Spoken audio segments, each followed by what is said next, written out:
Some recipes are not just recipes, they carry memories.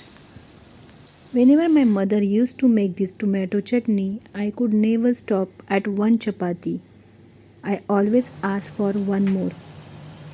Today, something unexpected happened. My husband suddenly came home for lunch with his colleagues during my shooting time.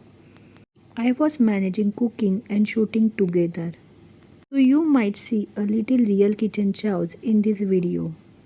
The best part was his colleague's reaction.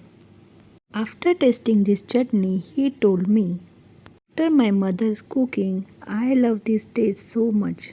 For me, that was the biggest compliment. First roast peanut until they get a nice aroma. Grind them coarsely. Don't make a fine powder because small chutney bites give this chutney a beautiful texture.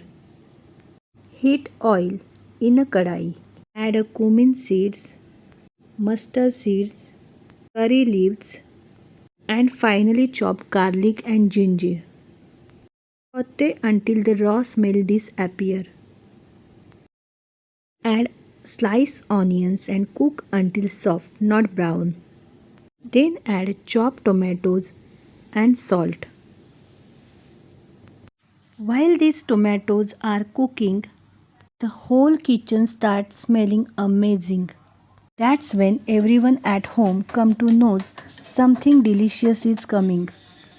Tomatoes will release their own water and slowly become soft and flavorful.